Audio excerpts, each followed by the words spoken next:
በስመ አብ ወወልድ ወመንፈስ ቅዱስ አሐዱ አምላክ።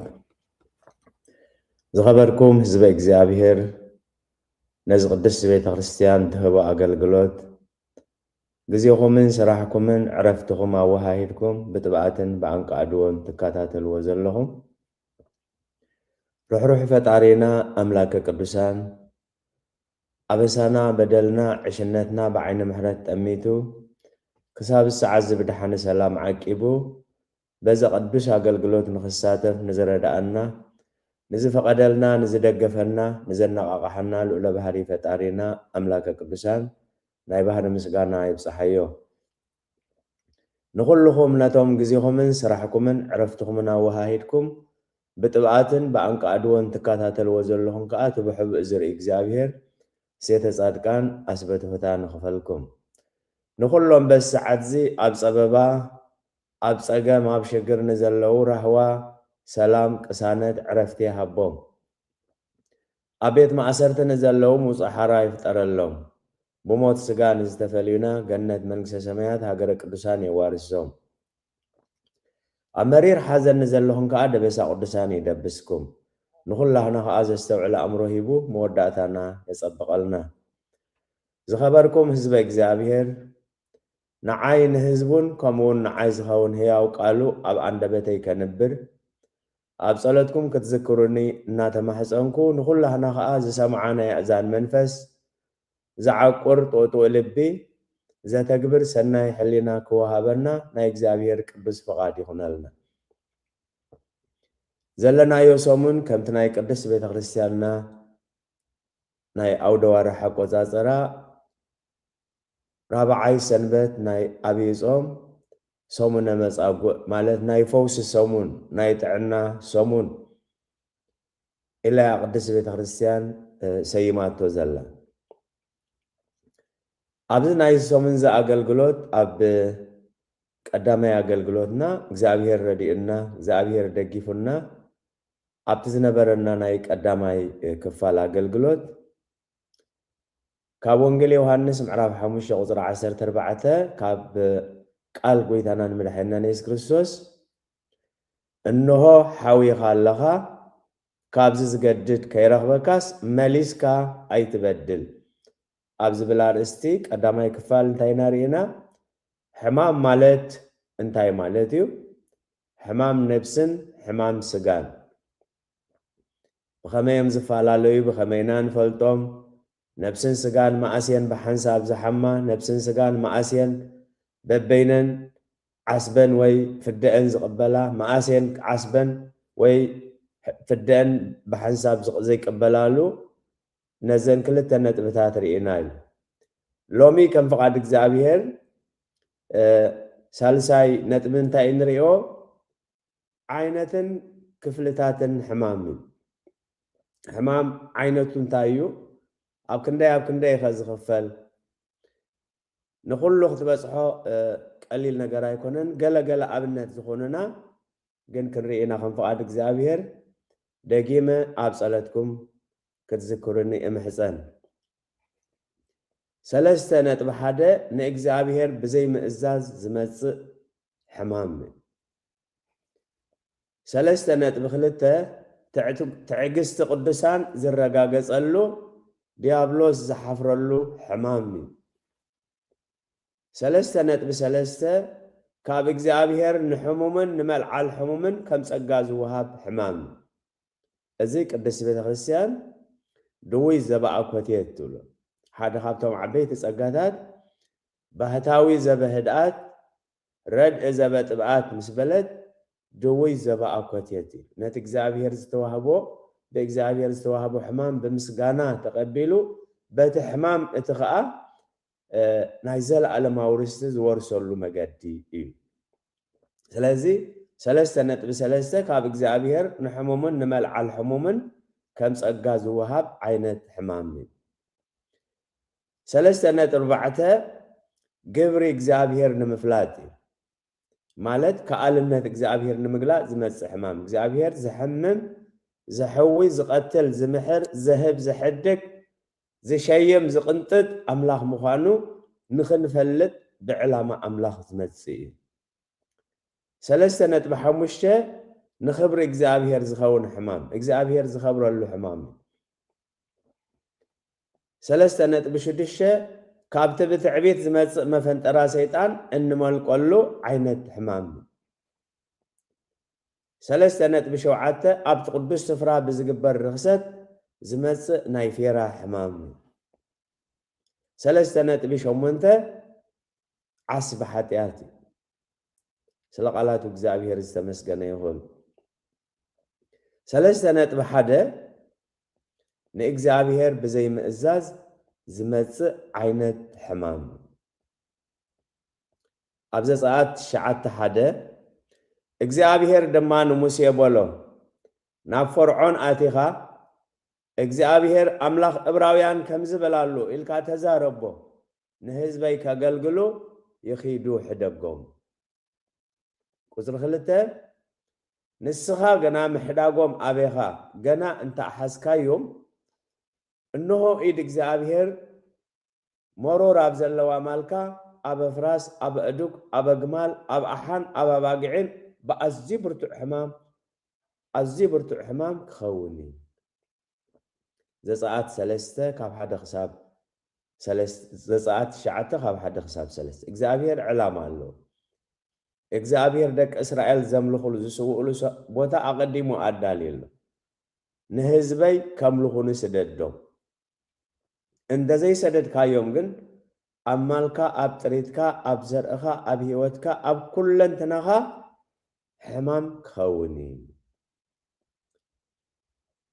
ኣብ ዝህልቁ ምዕራፍ 12 ቁጽሪ 9 ኩራ እግዚአብሔር ኣብ አባታቶም ነደደ ይብል ኩራ እግዚአብሔር ኣብ አታቶም ነደደ እትደመና ኸኣ ናብ ልዕሊ ድንኳን አግለሰ እንሆ ኸኣ መርያም ለምጻም ኮነት ከንበረድ ከአጻዕደወት አሮን ድማ ናብ መርያም ግልጽ በለ እንሆ ኸኣ ለምጻም ነበረት ስለ ቃላቱ እግዚአብሔር ዝተመስገነ ይሁን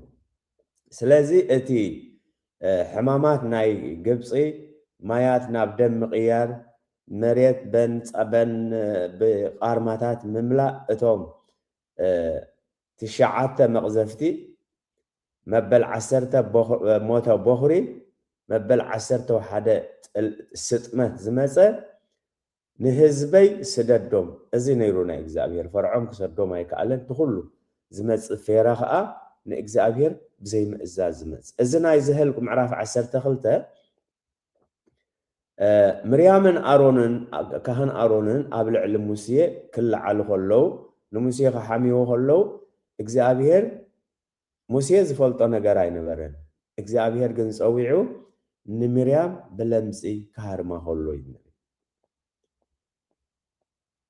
سلق على إجزابير استمسجن يهون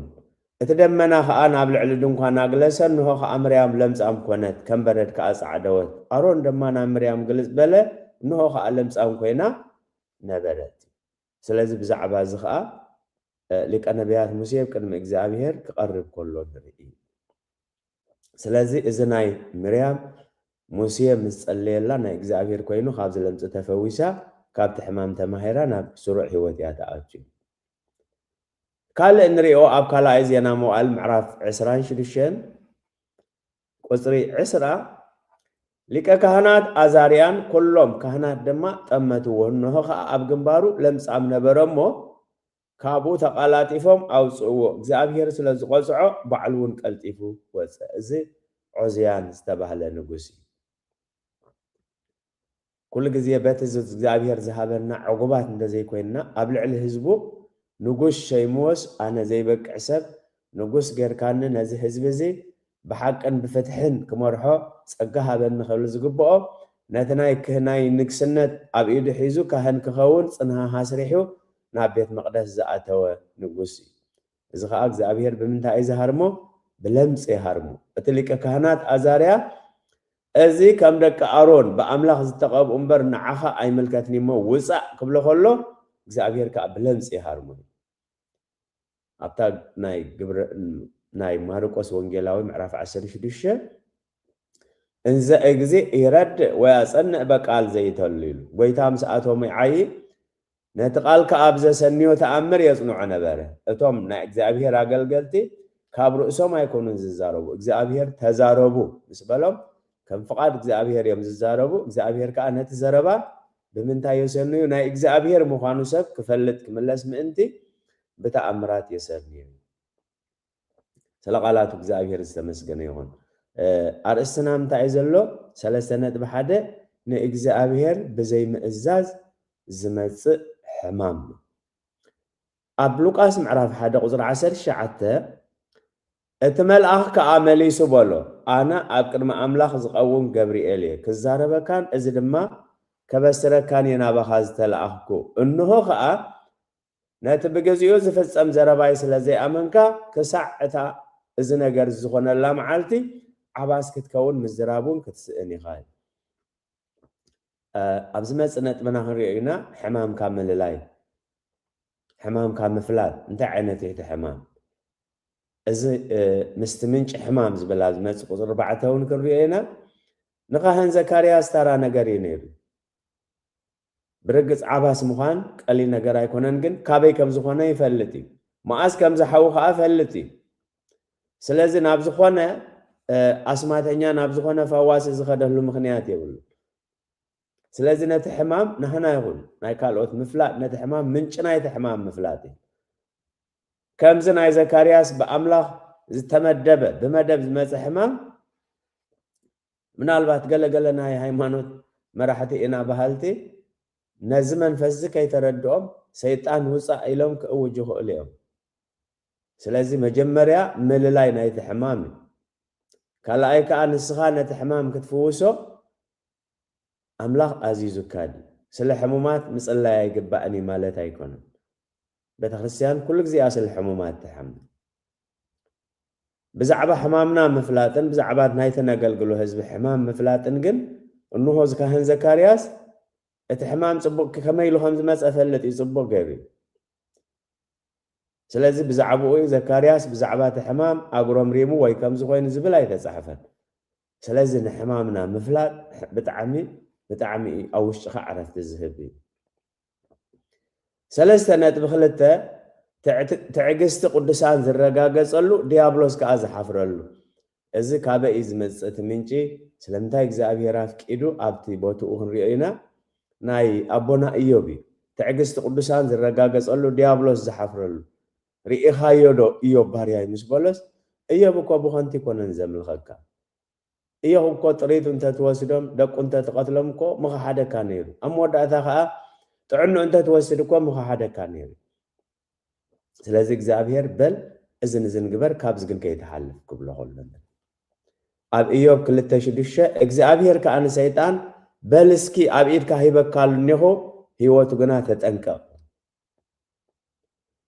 ሽዑ ሰይጣን ካብ ገጽ እግዚአብሔር ወጽኡ ኸደሞ ንኢዮብ ካብ ሰኾነ አግሩ ሒዙ ክሳዕ ቅርቅርቱ ብብርቱዕ ቁስለተ ስጋ ወቆዖይ እዚ ብፍቃድ አምላኽ ዲያብሎስ ዝሓስረሉ ቅዱሳን በተዛሃቦም ጸጋ ካብቶም ዝስዕሩ አዚና ንበልጽና አጀኹም አነን ዓለም ሲዕረያ ከም ዝበለ ጎይታ ኢየሱስ ክርስቶስ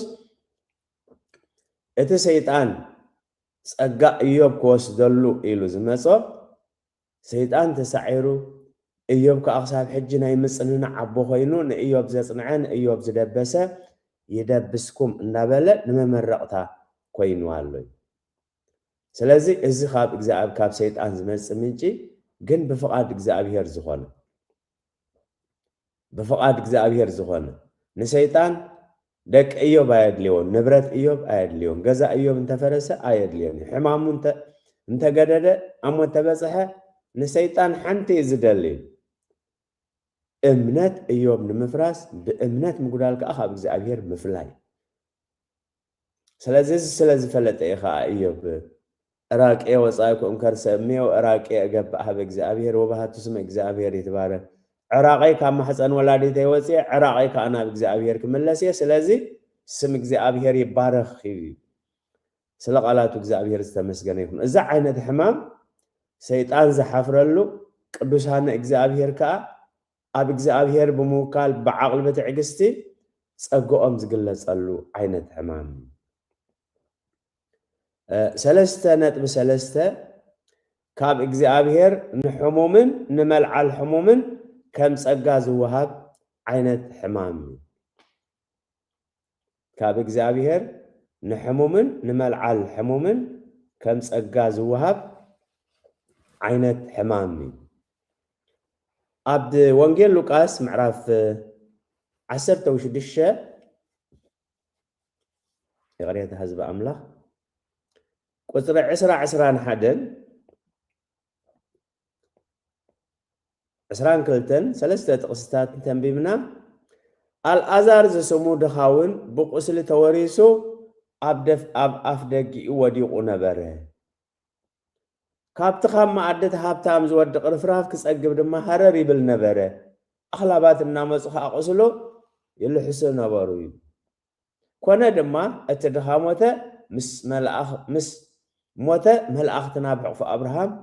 وسدوه اتهابتان كأموته تقبرو إذا الأزار بحمام كي تفوس إذا حلفه إذا حمام زقنتاي كوينوه بز حمام زي وهيو بز حمام زي حازينو بزعبير سلمنتاي كم زقركا إيلو ويس بزعباتهم كرد أو زي جبؤهم بزي مردهم هذي آية قرام رمانين سلازي انت علم ولدنا بهتاوي زبهدات رد زبتبعات دوي زبا أكوتيتي نأجزابير بمسجان كبر سلام انت إيدن إجرنت عنا زي هاب كاني زي كونس من هالبات عنا انت هيب كان بيت زهاب كان أكلات حتى كي يجبر نأكلي ب5 حسكها ولا خايلم الأزار إذا أقرم ريمو إذا تزاريبو زبل أيضا صحفا سلازي خونا إخا أبوتاتنا قدسان أسانو متلل إيها فرو لبعل إن بين بقلو وإيا مكان لوتو لنداي إما إيكونا مزمر يلوتوين نهابتان بهامتو أي حفروني ندخاخا كان فقاد إكزابير تسي كيدو دخا بمخانو تراي أي رح رحالوني سلازي إذا دوي زبا أكوتيت زبلو كم زنايا الأزاري سلازي خاف جزي عرفتو ملأختنا بحق أبراهام وسادوون هاي كبر موت كبر موتو لصادق زو كفو وسيخل دو እግዚአብሔር وخفو وسيخل علامه እግዚአብሔር ግን نخو مو ايكونن نعنا نملبمي እግዚአብሔር سلمتاي زي حوخاني احويني لك إلنا كينغرم رم انت كم عينت علامات املاح كم زلو خا نفلطلي 3.4 نخبر እግዚአብሔር ዝኸውን ሕማም እግዚአብሔር ዝኸብረሉ እግዚአብሔር ብምጥዓይና ጥራይ ዘይኮነስ بحمامنا ونخبري سلازي نخبر أملاح انت دعا خوينو اتكزابير رابل علينا زومصو حمام نخبر أملاح انت دعا خوينو نأملاح أخبرنا بيت حمام كبيرنا نحلف مالك أب وانجل يوهانس معراف 11 قصر بعدها إياسوس زم السمعة إذا حمام زي ود أملاح بقو من تخبر نخبر أملاح ينبر نموت أيكونن مارتانا ماريامن اتتفقرو الازاري اتزفقره كاي كونن مخنياتون እግዚአብሔር كنت تزفقرنا خنفقرو اي نخلنينا سلازي ጠንቂቀን እንታይ አንይለን እቲ اتفقرو الازار سلازي እዚ مسبل اوغيتا اسكروس እንታይ ኢሉ እዚ ሕማምዚ ወደ አምላኽ ብኡም እንተ خبر نخبر أملاح ينبر نموت أيكونن سلازي كألنت ناي قويتا إس كريستوس دحرر بعتها معالتي جاني يحجي أروما يابز بحلالو الأزار تنسئ إلو ذا تنسئو كابتوم بخبري دحرر بعتها معالتي قويتا إس كريستوس ذا تنسئو تباهيلو خاء الأزار بخبري يذكر عليه دحرر تنسائيو أبا على منفس قدوس مس حواريات مستم 7 كلتن أردئتي مستم 3 شريشان قدوسات أنستي ጸጋ መንፈስ ቅዱስ ተቀበሉ አብ ቀጵሮስ 40 ዓመት ኤጲስቆጶስ ኮይኑ ንህዝቡን ቤተክርስቲያንን መሪሑ ንአምላኽ አስሚሩ ዝሐለፈ ዓብይ ናይ አምላኽ ሰብ ከም ዝኾነ መዛግብቲ ቅድስት ቤተክርስቲያን ይምስክሩ ስለዚ እዚ ሕማም እዚ ወደ አምላኽ ብኡኡ ምእንቲ ክኸብር ንኽብሪ አምላኽ بحق نسون ده زفلت حزبنا ناتي كاب እግዚአብሔር ዝመጽ ሕማም ናብ ስማተኛታትን ናብ ጠንቆልትን ናብ ፈልፈልትን ኣይመኸደን ኣብ ሰዓቱን ኣብ ቦታኡን ክንሪኦ ኢና ትርእሲ ስለ ቃላቱ እግዚአብሔር ዝተመስገነ ይሁን 3.5 ካብቲ ብትዕቢት ዝመጽእ መፈንጠራ ሰይጣን እንመልቀሉ ሕማም ማእመረ ሆባኣት ስለ ዝኾነ እግዚአብሔር ሰይጣን بتعبيت እንድሕር ዝፍተነና ልዩ ካብቲ ትዕቢት እንላቀቀሉ ሕማም እግዚአብሔር ብመደብ የምጽእ ሰይጣን ተስፋ ከቁርጸና እንደዘይክኢሉ ከዓብየና ይዝኽእል ከዓብየና እንደዘይክኢሉ ኸ ተስፋ ከቁርጸና ይዝፍትኒ ኣብ ካልኣይ ቆሮንቶስ ምዕራፍ 12 ቁጽሪ 7 بمخنيات اتعذب لصرائي انبزام انتخي عبخاء اب سغاي غراج توهبني نقريتها حزب እግዚአብሔር اب سغاي غراج توهبني انبزام انتخي عبه ملأخ شيطان كسكيني توهبني حواري قدس باولوس نا እግዚአብሔር ሰናይ ፈቃድ ኮይኑ ሳልሳይ ሰማይ በጽሕ ምስ መጸ ሰይጣን በመንታይ ፈተና ነይሩ በትዕቢት ንስኻኮ ፎሌ ሐዋርያ ሳልሳይ ሰማይ ዝበጽሐኻ ዓብኔ አምላኽ ሰቢኻ ኢሉ በትዕቢት ከውድቆ ይፈታተኑ ነይሩ ሐዋርያ ጳውሎስ ከአኔ አነ ካብ ኩሎም ሐዋርያት ዝነአስኩ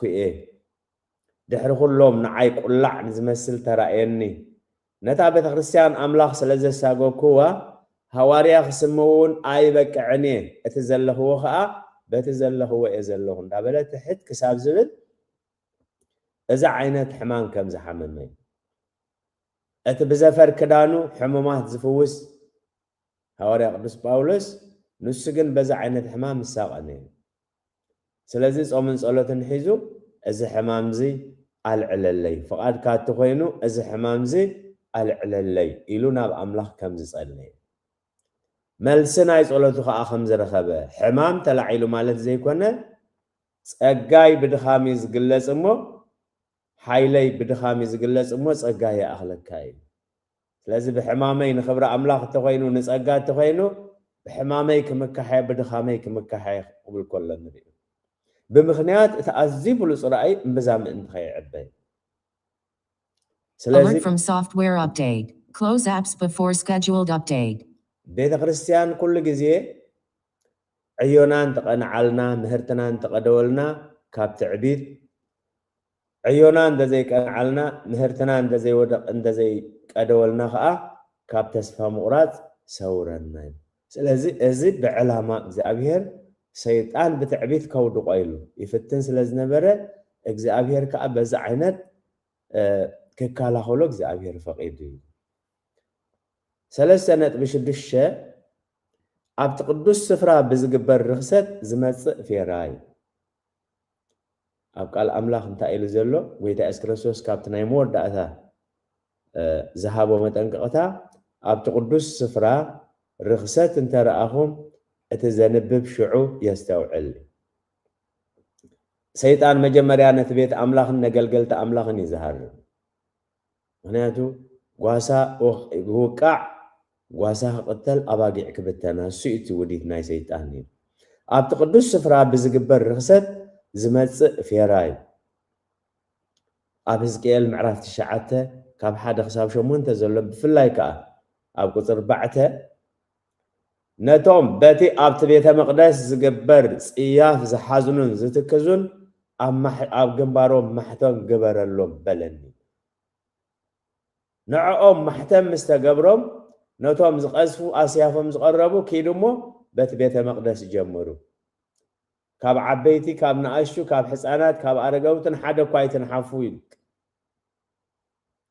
ስለዚ ኣብቲ ቅዱስ ስፍራ ብዝግበር ርኽሰት ዝመጽእ ፌራይ ኣብ ማቴዎስ 24 ቁጽሪ 7 ህዝቢ ናብ ህዝቢ መንግስቱ ናብ መንግስቲ ክልዓሊ ኣብ ቦቦትኡ ድማ ጥሜትን ፌራን ምንቅጥቃጥ ምድርን ክኸውን እግዚአብሔር ዘስተውዕሎ እምሮ ይሃበና 3.7 ግብረ አምላኽ ማለት ከአሊነት እግዚአብሔር ንምግላጽ ዝመጽእ ሕማም ብበደብ አምላኽ እዚ ከዓ ግብረ እግዚአብሔር ንምግላጽ ክብሪ እግዚአብሔር ንምግላጽ ማለት ከአሊነት እግዚአብሔር ዝሕምም ዝሕዊ ዝቐትል ዘጥዒ ዘህብትም ዘድኪ ዝሸይም ዝቕንጥጥ ዘኽብር ዝሕስር ምዃኑ ከአሊነት አምላኽ ንምፍላጥ ዝመጽእ ዓይነት ሕማም ሰባት ግን ነናቶም መግለጺ ይብሉ ነይሮም ስለዚ ኣብ ልዕልና ኹን ኣብ ልዕሊ ካልኦት ዝመጽእ ሕማም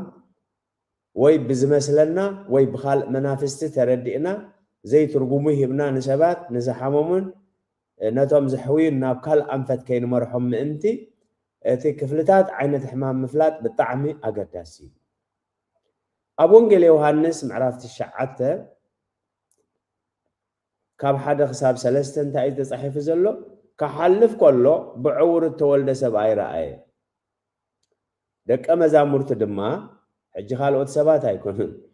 ምስ ጎይታ ዝመሃሩ ዘለው ደቀ መዛሙርቲ ጎይታ እዮም እንድሕር ደቀ መዛሙርቲ ጎይታ ከምኡ ዝብል ኮይኖም ካበኦም ኣምፂኦሞ ትብሂል መምህር ዕውር ኮይኑ ዝውለድሲ መን እዩ ዝበደለ ንሱ ዶ ወይስ ወለዲኦም ኢሎም ሓተትዎም እቲ ንሓቶ ሕቶውን ሲ ክኸውን ዝኽእል ክንሓትት እንተ ደኣ ኮይንና ብመንፈስ ኣምላኽ ብፀጋ ኣምላኽ ጥራይ ዝፍለጥ እዩ ሕጂ ትወለዱ ስለ ዝበደሉ እዩ ዕውር ተወሊዱ ንኣምላኽ እንተበዲልካ ዕውር ኢኻ ትወልድ ስለዚ ብዝኾነ እንድሕር ዕውር ወሪዶም ሰባት እዚኦም ሓጢኣቶም ብዙሕ ስለ ዝኾነ ኣምላኽ ይኸም ገይርዎም ኢሎም ናታቶም ግምት ይሂብዎ ነይሮም ስለዚ ደቀ መዛሙርቱ ዝሓትዎ ዘለው ኣብቲ ሕብረተሰብ እንታይ ስለ ዘሎ እዩ ካበይ ስለ ዝመፀ እዩ ክብሪ ንኣምላኽን ጎይታ ኢየሱስ ክርስቶስ ኢየሱስ ከዓ መለሰሎም እዩ ቅድሚ ናብታ መልሲ ምኻድና ግን እንድሕር ብዕውሩ ተወሊዱ ዝሕፃን ዝሲ ከይተወልዶ ከሎ ኣበይ ኮይኑ እዩ ሓጢኣት ክገብር እዚ ሕቶ ዝሲ ብምንታይ እዩ ዝቆልዓ ዕውር ተወሊዱ ሕቶና እውን ቁኑዕ ክኸውን ማለት እዚ ቆልዓ ዝስ ስለምንታይ እዩ ብዕውር ተወሊዱ እንደዝብል ቁኑዕ ሕቶይ ቁኑዕ መልሲ ከዓ ምረኸበ ማለት ግን ምስ ትንታና ናቶም ተሓዊሱ ምስተብ ከባቢኦም ዝለመድዎ ልምዲ ተተሓሒዙ እዚ ቆልዓ ዕውር ኮይኑ ክውለድሲ ንሱ ድዩ በደለኛ ወይ ከዓ ወለዲኦም በዲሎም ንስሙ ከይተወልደ ካብ ማሕፀን ከይወፅእ ኣበይ ኮይኑ ሓጢኣት ክገብር እቲ መልሲ ናይ ጎይታ ኢየሱስ ክርስቶስ ግን ኢየሱስ ከዓ መለሰሎም ግብሪ ኣምላኽ ኣብኡ ምእንቲ ክገሃድ እምበር ንሱ ኣይበደለ ወለዱ እውን ኣይበደሉን ከይተወልደ ደኣ ኣበይ ኮይኑ ሓጢኣት ክገብር ኣይበሎምን ናብቲ መልሲ ተወኪሩ ግን እዚ ግብሪ ኣምላኽ ኣብኡ ምእንቲ ክርአ ኣዴና ሃና ከዓ ከምኡ እያ ኢላ ኢትትመክሁ ወኢትንብቡ ኣብያተ እዩ እግዚአብሔር ይቐትል ይምሕር እግዚአብሔር ይሸይም ይቕንጥጥ እግዚአብሔር ይህብ ይኸልእ እግዚአብሔር የሕምም የሕዊ ከዓ እዩ ስለዚ እዚ ከኣልነት ኣምላኽ ምፍላጥ ዓብ ነገር እዩ ክንሕምም ከለና ነቲ ሕማም ብዕላማ ኣምላኽ ንሕዞ ብምስጋና ክንጥዖ ከለና ብምስጋና ንሕዞ ምስተሸምና እንድሕር ከም ፍቓድ ኣምላኽ ነርና ካብ ሽመት ክንስዓር ከለና ከዓ ዘፀግም ነገር እዩ ስለዚ ግብሪ ኣምላኽ ምእንቲ ክግለጽ ንኽብሪ ኣምላኽ እዩ 3.8 ናይ መወዳእታ ነጥብና ዓስቢ ሓጢኣት ዝኾነ ሕማም እዩ ኣርእስትና ናይ ሎሚ ወንጌል ዮሃንስ ምዕራፍ 4:5 እንሆ ሓዊኻ ካብዚ ዝገድድ ከይረኸበካ መሊስካ ኣይትበድል ስለ ቃላቱ ስለዚ መሊስካ ኣይትበድል እንድሕር ዝብል ኮይኑ ኣቐዲሙ ዝተገብረ በደል ኣሎ ማለት ኣቐዲሙ ዝተገብረ በደል ኣሎ ስለ ቃላቱ እግዚአብሔር ዝተመስገነ ይሁን ስለዚ ዕላማ ናይዚ ኣገልግሎት እዚ ሰባት ስለ ዝኾንና ክንሓምም ስለ ንኽእል ስድራና ክሓሙ ስለ ዝኽእሉ ደቂ ቤተ ክርስቲያን ክሓሙ ስለ ዝኽእሉ ነቲ ሕማም ተረዲእና كم فقاد إجزابير تخنقبرو زلنا كم فقاد إجزابير تاينا خنقبر أبز كل زرعنا يو موسى مريم نعوب محمايا مستقزفت بزعباء أيو أبكر ما أملاح دويلي قريتها تزبق إجزابير نخبر أملاحون كله تنحالفون نخبر أملاحون نميريا محوية نميريا يحوية إيلو إيو سلازي نميريا محوية كله منش نايت حمام إجزابير مخانو فليت الله تنجير وي سلق على إجزابير استمسجنا يهون نايلومي أرستنا نايز ناي منصح ناي محواي سوموني نازلن إجزابير كان حوي دل اتزخبده حتى أتكعب كالعب قدامي كفال كم زرعنا اتزخبده حمام كا حتياتي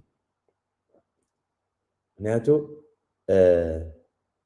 عصب حتيات انت إلى قويت أسكريسوس عصب حتيات موتي حميم كاتف وصل ترايونا يكونن وهبت سجع أملاحنا بقويت أسكريسوس نايزل عالم هواتي سلازي اتي عينة حمام مفلات عبنا قريب ولا بناي سنفلتات مويا انتر إنيها حدا دكتور مجمريا تزقورس عري نتا عينت حمام مفلاتي حمام كيفلته مدهانيت كأززاي كألني حمام كيفلته انت زغونا خقبراي كألني نتا قداميتي نتا حمام مفلات يعني سلازي نتا حمام مفلات كأتا قداميتي حاتياتنياتات مخانا مئمان حاتياتنياتات مخانا مئمان يوهانس عمل أختو قدامي ملأختو معراف حدا انت ايلو اما السنة قرنا وآمنا هاتياتنا مئمان وقتو صادق كما يهدق لنا هاتاوينا هاتياتنا انت تأمنا صادقا لو وهاني مو هاتياتنا خحاد قلنا ولا اما السنة بيه يأبسنا هاساوين ريسيو وقالوني إيهالو هابيني أي بدلنان حتيات يبلنان انتبلنا قن نعو حساون قبرو قالوا خاء أبانا يلوني سلق على تجزابير استمسجنا يهون زي قبع الناخ نسو جزابير سناي فقاد خينو أبزر يا مقدسو بقلقلوت بز أقلقلوت زت أتوك نبل نزف قاد جزابير ناي بحر مسجانا يبصحيو كمتي قدسانا بوتات زبلو እግዚአብሔር بقعات هاي صوعني እግዚአብሔር ግን ነቶም ዝጸውዖም بقعات ይገብሮም ስለዚህ ኩል ጊዜ ቤተክርስቲያን ከአንታያት ብለና ረስየነ ድልዋነ ንቃልካ በሐቅ ክንሰምዕ ድልዋት بقعات ግበረና ስለዚህ ተዝነበራ ነጥብ ምናልባት ድሕሪትኩም ዝኣተኹም ተዳህሊኹም ናይሎሚ አርእስና ሳልሳይ ነጥብ ኮይኑ عينتن كفلتاتن حمام زبل سلاز قدامي نእግዚአብሔር بزي مئزاز زمص حمام تعتقست قدسان زرغاغص قالو ديابلوس زحافرلو عينت حمام كاب እግዚአብሔር نحمومن نملع الحمومن كم صغا زوهاب حمام مخنياتو حميمه بصحكمني بالكل እግዚአብሔር سي بعلو حمومات كفوس بعلو حمومات كلعل بعلو حمومات كمجب زكالو املاح حاجز سلازد ليه يكونن نحنا ناي قدسن تخافلتن هنكون زسرعي بدحري زرعنا قبر እግዚአብሔር ማለት ከአልነት እግዚአብሔር ንምፍላጥ ዝመጽ እግዚአብሔር ዝሕምም ዝሕዊ ዝቀትል ዝምሕር ዝህብትም ዘድኪ ዝሸየም ዝቅንጥጥ አምላኽ ምዃኑ ምፍላጥ ስለዚህ ክሽየም ኮለና ንኽብረ አምላኽ ንነብር ክንቅንጠጥ ኮለና ከዓ ንኽብረ አምላኽ ንነብር ክንሐምም ኮለና ንኽብረ አምላኽ ንነብር كنتع خلنا خا نخبر أملاخ من نبر حمشاي نتب زرعنايو نخبر إجزابير زخون حمام إجزابير بز حمام زن نخبر أملاخ ينبر نموت هيكونن شاري شاي كابت بتعبيت زمس مفنت راسيتان إنما القلو حمامين ምናልባት ስጋና ዓሪፉ ስጋና ሰቢሑ ናብ እግዚአብሔር ዘይከብረሉ ጫናታት ከወስደና እንተደሊ ትዕቢት ክኸውን ይኽእል ዝሙት ክኸውን ይኽእል ካልእ ነገራት ክኸውን ይኽእል እግዚአብሔር ካብዚ ንኸዓግተና ምእንቲ ብመደብ ኣምላኽ ዘምጽኦ እዩ ሻውዓይ ኣብቲ ቅዱስ ስፍራ ብዝግበር ርክሰት ዝመጽእ ፌራ ዝመጽእ ሕማም ዝመጽእ መቕዘፍቲ ካብ እግዚኣብሔር ዝመጽእ መቕዘፍቲ ሻሙናይ ናይ መወዳእታነት ብኸዓ ዓስቢ ሓጢኣት ኮይኑ ከዓ ሕማም ይወሃብ እዩ ስለዚ ህዝቢ እግዚኣብሔር ሕማምና ክንፈልጥ እዩ ጽቡቕ ባህሊ ኣለና ሕሙም ንምብጻሕ ኩስታ ሓሚሙ ሰይቲ ኩስታ ሓሚማ ጓል ኩስታ ሓሚማ እንተደኣ ተባሂሉ ብፍላይ ኣብ ገጠራት ጽቡቕ ልምዲ ናይ ምብጻሕ ኣለና እዩ ነቲ ጽቡቕ ልምዲ ናይ ምብጻሕ ግን ሰይጣን ናብ ካልእ ከይጥቀመሉ ሓንቲ መፅያ ንዓዲ ኩስተ ውሰድዋ ትብል ይቕሬታ ሓደ መፅኡ ከዓ ዝገበሩሉ ይብል ሓደ መፅኡ ከዓ ከምዚ ጌርኩም ዕጠንዎ ይብል ሓደ ከይዱ ከዓ ከምዚ ጌርኩም ኣጥሕልዎ ይብል ስለዚ እግዚኣብሔር ግን እንፍወሰሉ ኣምላኽ እንተፈቀዶ ንሕና ከዓ እንተለና ኣብ ዝመፅእ ናይ ኣገልግሎት ክፍልና ክንሪኦ ኢና ዝሓመመ እንተሎ እዩ ዝፀበቦ እንተሎ ይጸልይ ወዝተሓጎሰ እንተሎ ከዓ ይዘምር ኢሉ ሃዋርያ ያዕቆብ ኣብዚ ሰሙን ህዝቢ ንኽፈልጦ ንኸፅንዖ ተሰሪዑ ዘሎ ኣብ ናይ ሰንበት ኣገልግሎት ዘሎ ንባብ እዩ ዝተሓጎሰ እንተሎ ይዘምር ዝፀበቦ እንተሎ ከዓ ይጸሊ ዝሓመመ እንተሎ ከዓ ናብ ቤት ኣምላኽ ምፃእ ቀሳውስቲ ቤተ ክርስቲያን ከዓ ናይ እምነት ጸሎት ሃይማኖት እናደገሙ ብዘይቲ ብቐብኣ ቅዱስ ብናይ ሕሙማት ዘይቲ ይልከይዎ ስለዚ ሓጢኣቱ ክሕደገሉ እዩ ጎይታ ከዓ ከተንሶ እዩ ሓጢኣት ገይሩ እንተኮይኑ እውን ክሕደገሉ እዩ ስለዚ ኩሉ ግዜ እቲ ስርዓተ ፍወሳ ኣብ ኣምላኽ እንተፈቐዶ ንሕና እንተለና በርእስትና ኣሎ ቅኑዕ ኣገባብ ፍወሳ ዝብል በርእስቲ ክንመፀ ኢና ክሳብ ሽዑ ግን እቲ ናይ ሕማም ናብ ሕሙማት ምብፃሕ ፅቡቅ ኮይኑ እግዚኣብሔር ምሕረት የውርደሉ እግዚኣብሔር ይመሓሮ ቅዱስ ቤተ ክርስቲያን መፈውሰ ነፍስ ወመፈወስ ስጋ እንዳበለት ስለ ምእመናን ስለዚ ሓመምና ጥራይ ከይሓመምና ኮለናውን ስለ ኩሉ ትጸልያ ስለዚ ሕማምና ክንፈልጥ ምንጭ ሕማም ሓጢኣት እዩ